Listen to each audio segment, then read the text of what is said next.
नमस्कार. मी डॉक्टर अरविंद तुपे, कृषी हवामान शास्त्रज्ञ, डॉक्टर पंजाबराव देशमुख कृषी विद्यापीठ अकोला. निश्चितच मी आजचा जो विषय आहे तुमचा हवामान आणि तापमानाबद्दल, मी कृषी हवामान शास्त्रज्ञ म्हणूनच बोलतोय. तर काही मागील 2-3 दिवसापासून तापमानामध्ये निश्चितच वाढ झाली. आज आपल्याकडे 47 पर्यंत 46.6 डिग्री टेम्परेचर पर्यंत अकोल्याचं तापमान गेलं आहे. आणि मागील काही वर्षापासून जर बघितलं तर अकोल्यामध्ये निश्चितच त्याचं तापमानाचं जे प्रमाण आहे ती मे महिन्यामध्ये जर वाढत असते, पण मागील काही याच्यामध्ये एप्रिलमध्ये सुद्धा हे प्रमाण वाढत आलेलं आहे. या मागचे जर अकोलाच का असा जर विचार करता आला तर याला काही थोडेफारच ठराविक कारण आहेत. जवळपास विदर्भामध्ये सर्वच जिल्ह्यामध्ये तापमानाचं प्रमाण जास्त असतं, पण त्यातही 1 डिग्रीपेक्षा 1 डिग्रीने किंवा 1.5 डिग्रीनं 0.5 डिग्रीने या तापमानामध्ये निश्चितच अकोल्याचे तापमान जास्त प्रमाणात असतं.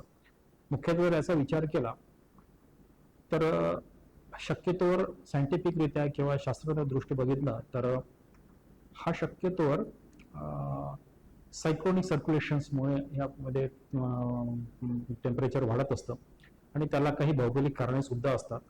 त्यापैकी आता मागील 2 दिवसाचा जर विचार केला तर एअर सर्क्युलेशनमुळे काय होतं की हाय प्रेशर एरिया क्रिएट झाल्यानंतर त्या ठिकाणी हवेचं प्रमाण वाढत एकत्रित येतं आणि ते हवा जो आहे वरून कंप्रेस केलं जातं. कारणास्तव कुठली हवा तर कॉम्प्रेस केली किंवा दाबल्या गेली, त्याचा एअर प्रेशर जर दाबल्या गेलं तर निश्चितच त्यामुळे काय होतं की तापमानात वाढ होते. आणि त्याला भौगोलिक दृष्ट्या जर प्रयत्न केला तर अकोला जो आहे यामध्ये ह्युमिडिटी इंडेक्स ज्याचा म्हणतो आपण, जसा म्हणजे आपल्या इथे थोडं डस्टचं प्रमाण जास्त आहे आणि कोल्ड वातावरण जास्त असल्यामुळे टेम्परेचरचं प्रमाण जास्त असतं. सोबतच या ठिकाणी जर बघितलं तर पाण्याचं प्रमाण किंवा जंगलाचं प्रमाण हे सुद्धा थोडं कमी प्रमाणात असतं. आणि कुठल्याही शहरामध्ये जर थोडंसं तापमान कमी असतं, त्यामध्ये कसं असतं की समुद्रावरून येणारे वारे जे असतात ते जर सरळ असले किंवा असरळ आले किंवा त्याला अडथळा नसला तर या कारणामुळे त्या ठिकाणी तापमान बऱ्यापैकी असतं. पण आपल्या अकोल्याला थोडासा त्याचा अपवाद आहे.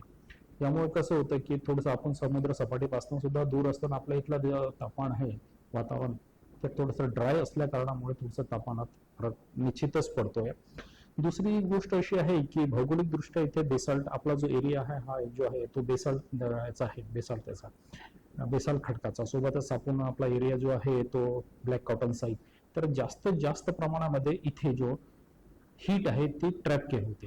हीट ट्रॅप होण्याचं कारण कसं असतं की जर कोरडं वातावरण असलं तर येणारी सूर्यकिरणे जवळपास सर्व संलंब स्वरूपात येऊन जास्त प्रमाणात जमिनीवर येतातच. हे एक महत्वाचं कारण आहे.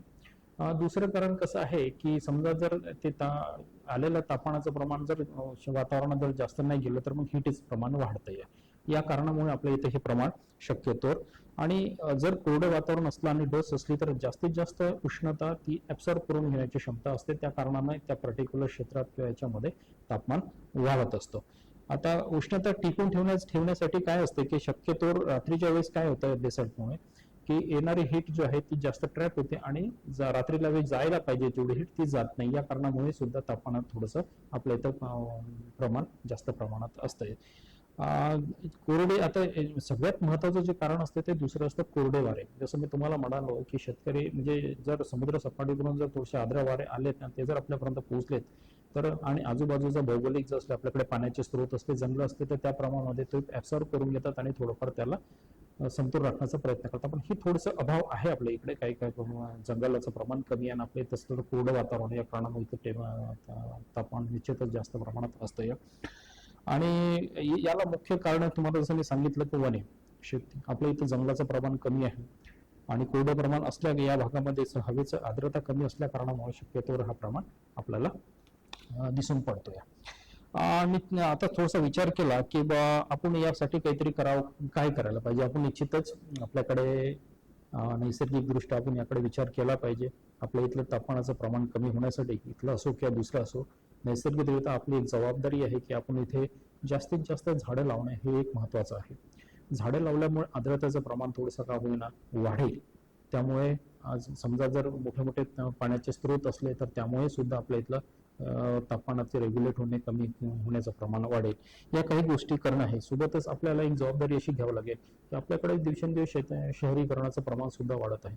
तर नैसर्गिक दृष्ट्या काही कारण असतात आपल्याला की शहरीकरणाकडे आपण काँक्रिटीकरण चाललंय, मोठे मोठे रस्ते बांधतोय, आपण औद्योगिकरणाकडे जातो, ही निश्चित चांगली गोष्ट आहे. पण त्यामध्ये जर आपण नैसर्गिक काही गोष्टी आहेत त्याचा त्याला समतोल राखून जर आपण हे असं कार्य केलं तर चांगली गोष्ट आहे. एसीचं प्रमाण, एसी एअर कंडिशनचं प्रमाण दिवसेंदिवस खूप प्रमाणात वाढत आहे. त्यामुळे सुद्धा टेम्परेचर्समध्ये वाढ होती आहे, हे सर्वांना ज्ञात आहे. सोबतच आपल्या इथे हे बघावं लागणार की व्हेकल्स, मोठ्या गाड्या झाल्या, याचंही प्रमाण, प्रत्येकाकडे आपल्याकडे व्हेकलचं प्रमाण वाढलं. जर व्हेकल प्रत्येक वेळेस रोडवर आली, त्यामुळे निघालं ऊर्जा, यामुळे निश्चितच तापमानामध्ये सुद्धा प्रमाण वाढत राहीलच आणि समोर येईल. तर याला कशा पद्धतीने आपण कमीत कमी प्रमाणात वापर करता येईल हे एक आवश्यक आहे. दुसरी गोष्ट, भविष्यामध्ये आपण जर विचार केला किंवा तापमान असंच वाढत राहिले, निश्चितच आपण जर त्याला थोडाफार प्रमाणात त्याच्यावर कंट्रोल करण्याचा प्रयत्न केला तर टेम्परेचर डेफिनेटली वाढेल. ज्या काही नैसर्गिक गोष्टी आहेत त्याला ताळमेळ समतोल करण्याचा प्रयत्न केला तर डेफिनेटली आपल्याला त्याचे चांगलंच होईल. पण आपण त्याचा प्रत्येक विरुद्ध दिशेनेच गेलं, झाडं तोडणं गेलं, झाडांना लावताय केलं, पाण्याचे स्रोत झाले, जर कमी प्रमाणात होत राहिले तर समोर जाऊन या प्रमाण वाढ होऊ शकतं. शक्यतोवर काय होतंय की आमच्या आकडेवारीनुसार आम्हाला असं दिसतंय की मे महिन्यामध्ये जवळपास सर्वच ठिकाणचं तापमान वाढत असतं, पण काही दिवसापासून एप्रिलमध्ये सुद्धा वाढत आहे. आता आपण यावर्षी एक इव्हेंट्स बघितलाय, या इव्हेंट्समध्ये सुद्धा आपल्याला 46 डिग्री, 40 डिग्रीपेक्षा तर मॅक्झिमम जास्तीत जास्त प्रमाणामध्ये टेम्परेचर गेलेलं असतं आणि हे कंट्रोल करणं अति आवश्यक आहे. दुसरी गोष्ट, आता तुम्हाला एक उदाहरणार्थ सांगतोय की आपण शहरामध्ये आणि शहराच्या बाहेर थोड्या प्रमाणात काय तफावत असतं. याच्यामध्ये बघितलं तर मागचं टेम्परेचर बघितलं आपण तर शेती शहराचं आणि आमच्या पंजाबराव देशमुख कृषी विद्यापीठातील ऑब्झर्वेटरीचं यामध्ये जवळपास 0.5 ते 1.5 डिग्री पर्यंतचा डिफरन्स येतोय जवळपास. आता स्वाभाविक आहे की शहरामधलं टेम्परेचर जास्त असणारच आणि शहराच्या बाहेरचं टेम्परेचर कमी असणं स्वाभाविक आहे. तर यासाठी आपल्याला शहरामध्ये सुद्धा जास्तीत जास्त झाडे लावणे आवश्यक आहे. सोबतच महत्वाचं असतं की अशा कारणांमध्ये आपल्याला हीट वेव्ह किंवा हॉटस्पॉट जे असतात अशा याच्यामध्ये हे दिवसेंदिवस वाढत असले तर अशा याच्यामध्ये काळजी घेणं खूप आवश्यक असतो. तो शेतकरी बंधू असो किंवा सर्वसाधारण नागरिक असो, अशा परिस्थितीमध्ये जास्तीत जास्त आपण आपली काळजी घेणं, जनावरांची काळजी घेणं अति आवश्यक आहे. मुख्यतः मी एक कृषी हवामान शास्त्रज्ञ असल्यामुळे मी शेतीबद्दल बोलतोय. तर या अशा काळामध्ये शक्यतोवर उन्हाळ्यामध्ये मुख्यतः 2-3 पिकं जास्त प्रमाणात असतात, त्यामध्ये भाजीपाला पिकं ही जास्त असतात. सोबतच आपला उन्हाळी मूग झालाय, भुईमूग झालाय, अशा याच्यामध्ये या कारणास्तव अशा वेळेस त्या पिकांची थोडीशी निगा काळजी घेणं अति आवश्यक आहे. फ्रिक्वेंटली सकाळी किंवा सायंकाळच्या वेळेस पाण्याचं देणं आवश्यक आहे. पाणी थोड्या प्रमाणात फ्रिक्वेंटली देत राहणं आवश्यक आहे. सोबतच एक महत्वाचा आपला एक कृषीशी सल्ला देत आहे की पोल्ट्री मोठे छोटे छोटे चिक्स असतात, मोठे जनावर असतात, तर यांना याच्यापासून सगळ्यात जास्त हीट स्ट्रोक्स बसण्याची शक्यता असतं. तर जास्तीत जास्त त्यांना वारंवार पाणी पाजणे हे एक महत्वाचं आहे. सोबतच छोटे चिक्स असतात, त्यांना जर थोडंसं वातावरण तसं थंड वातावरण किंवा आजूबाजूला चारी बाजूने गुणपट लावून त्यामध्ये पाणी यायचं आणि त्या शेड मला जर आपण कमीत कमी प्रमाणात तापमान कमी करण्याचा प्रयत्न केला तर त्यामुळे निश्चितच त्यांना फायदा होऊ शकतो. आणि आता जर सगळी बघितलंय की आता हे मागील असा एक प्रश्न की तापमान अधिक 46 डिग्रीच्या समोर जाऊ शकतो का? निश्चितच मागील काही वर्षाचा आहे. पुढचा महिना सुद्धा आपल्याकडे मे महिन्यामध्ये सुद्धा तापमानामध्ये थोडंफार प्रमाणात बरोबर 40 डिग्रीपेक्षा जास्त तापमान जातच असतं आणि पुढे जाईल. पुढील काही दिवसामध्ये 2-3 दिवसामध्ये पुन्हा थोडंसं ढगाळ वातावरण आहे 30 तारखेनंतरही जवळपास 28 ते 30च्या दरम्यानमध्ये.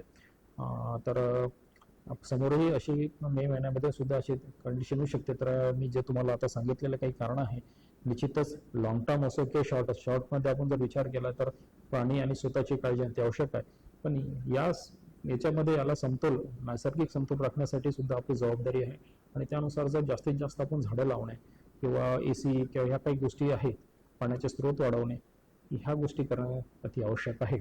एकंदरीत मी यामध्ये तुम्हाला पूर्ण सांगण्याचा प्रयत्न केला आहे.